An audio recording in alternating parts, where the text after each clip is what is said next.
عیسیٰ علیہ السلام کے بعد پھر کوئی نبی نہیں تھا نا ہمارے نبی کے علاوہ، بعد میں ہمارے نبی آئے۔ حضرت عبد المطلب جو حضور کے دادا اور خانہ کعبہ کے متولی تھے، دین ابراہیم پر قائم تھے، اب یہ جب سوئے تو ان کو خواب میں ایک نوجوان آتا ہے اور کہتا ہے پاک پانی کے کنویں کو کھودو۔ پہلے دن خواب آیا، یہ پوچھنا ہی چاہتے عبد المطلب حضور کے دادا تم کون اور پاک پانی کا کنواں کہاں، جب تک غائب، نیند کھل گئی۔ حضرت عبد المطلب سمجھے نہیں، دوسرے دن پھر خواب آتا ہے، وہی نوجوان آتا ہے پاک پانی کے کنویں کو کھودو۔ یہ پوچھنا چاہتے ہیں، نوجوان غائب، خواب سے بیدار ہو گئے۔ تیسری رات جب تیسری رات میں یہ خواب اور وہ نوجوان آتا ہے پاک پانی کا کنواں کھودو۔ انہوں نے سب پہلے پوچھا پہلے یہ بتاؤ کہ وہ کنواں ہے کہاں اور کھودو کہاں؟ تو خواب میں بشارت ہوتی ہے وہ کنواں خانہ کعبہ کے قریب ہے، اور تمہیں وہ کنویں کی نشانی یہ ہے کہ تم صبح چلے جاؤ، ایک کوا آئے گا اور 3 چوچے مارے گا، سمجھ لینا وہاں پاک پانی کا کنواں ہے۔ سبحان اللہ۔ حضور کے پیدا ہونے کے کئی سال پہلے کا واقعہ میں بتا رہا ہوں آپ کو۔ آب زمزم 300 سال بند رہا، اللہ تعالیٰ نے عبد المطلب حضور کے دادا کے ذریعے سے اسے کیسے کھدوایا۔ اب عبد المطلب کا اس وقت ایک ہی بیٹا تھا، حارث، جس کا نام کیا، حارث۔ اب وہ بیٹا اور باپ دونوں نکلے، صبح سویرے خانہ کعبہ میں پہنچے، بہت دیر ہو گئی، کوا آیا ہی نہیں۔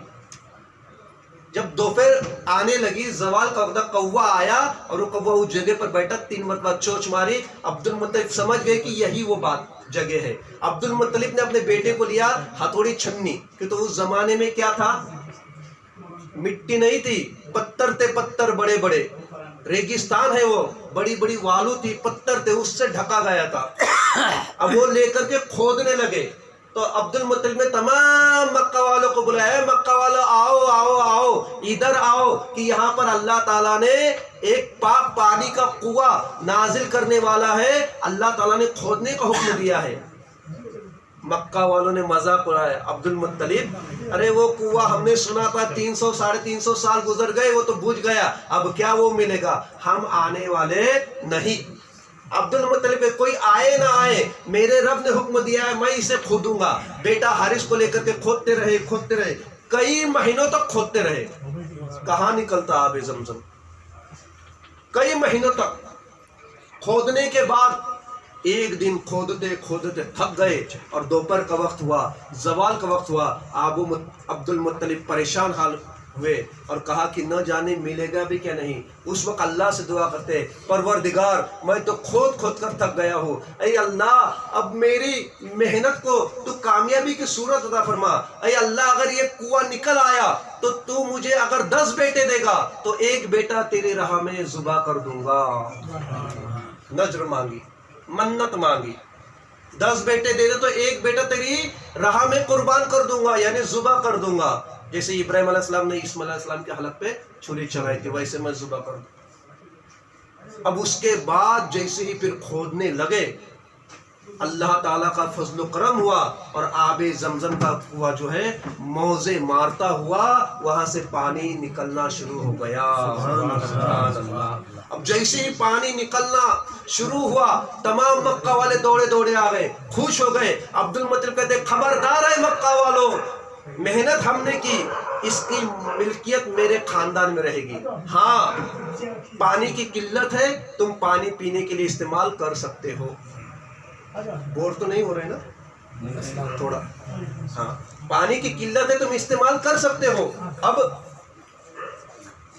اس کے بعد اللہ تعالیٰ نے عبد المطلب کو 1 نہیں 2 نہیں 3 نہیں 15 بیٹے عطا فرمائے۔ کتنے؟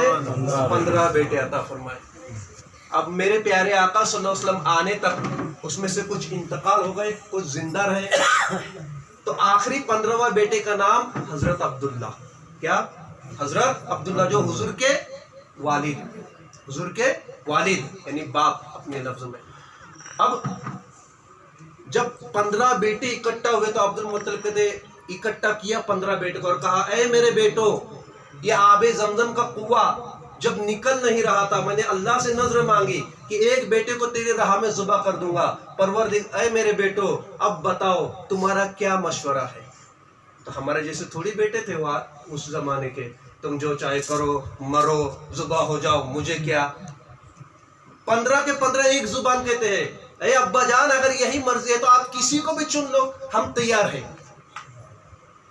اب 15 میں سے 15 سے بھی محبت حضرت عبد المطلب کو، باپ کو تو سب سے محبت ہوتی ہے نا، لیکن اتنے کے اتنے میں سب سے زیادہ محبت حضرت عبداللہ سے تھی، کیونکہ وہ بہت خوبصورت تھے، خوش اخلاق تھے، نرم طبیعت کے تھے، تمام مکہ والے ان سے محبت کرتے تھے، تمام مکہ والے یہ سمجھتے تھے کہ یہ بچہ ہمارا ہی ہے۔ اب عبد المطلب کہتے کہ میں ناانصافی نہیں کروں گا، میں سب چٹی بناؤں گا، چٹیاں بانٹوں گا، اسے ذبح کرنا ہے،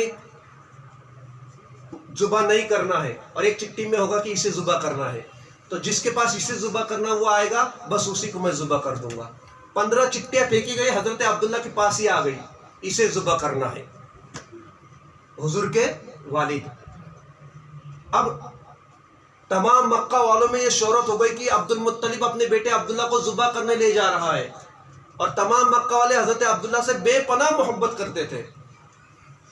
تمام مکہ والے اکٹھا ہوئے، اس میں سے عاص بن وائل ایک قبیلے کا سردار تھا، بڑا قبیلہ مکہ مکرمہ کا۔ عاص بن وائل کہتا ہے، اے عبد المطلب اس بچے کو ہم ذبح ہونے نہیں دیں گے۔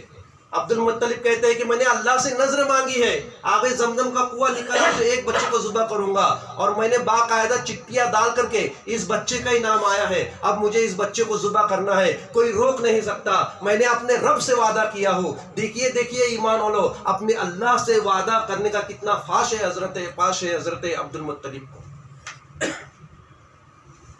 اب تمام مکہ والے کہتے ہیں ہم ذبح ہونے نہیں دیں گے۔ حضرت عبد المطلب کہتے ہیں میں ذبح کیے بنا ہلوں گا نہیں۔ اب کیا کریں؟ تمام لوگ آڑے آ گئے کہ عبداللہ کو ذبح نہیں ہونے دیں گے۔ تو عبد المطلب ایک جگہ، پورا مکہ مکرمہ ایک جگہ۔ عبد المطلب کہتے ہیں ٹھیک ہے، اس کی ایک صورت ہے کہ میں اس بچے کو ذبح نہ کروں۔ کیا محبت نہیں تھی حضرت عبد المطلب کو عبداللہ سے؟ ارے بے پناہ محبت تھی، لیکن اللہ سے نذر مانگی تھی، اللہ کے لیے قربان کرنے کے لیے تیار۔ ٹھیک ہے، نذران میں ایک عورت رہتی ہے، اس کی باتیں ہمیشہ سچ ہوتی ہے، تم اس کے پاس جاؤ اور اس سے کہو کہ یہ بچے کو ذبح نہیں کرنا، اس کی کوئی صورت ہو تو بتاؤ۔ تمام مکہ والے نذران کی طرف گئے۔ نذران شہر ہے ایک مکہ سے دور 400 کلومیٹر۔ تمام مکہ والے وہاں چلے گئے اور اس عورت سے کہا کہ سنو، ہمارا ایک مسئلہ ہے کہ عبد المطلب نے نذر مانگی ہے اس کے بیٹے کو ذبح کرنے کی، لیکن ہم نہیں چاہتے کہ وہ ذبح ہو جائے، اس کے بچنے کی کوئی صورت ہو تو ہمیں بتاؤ۔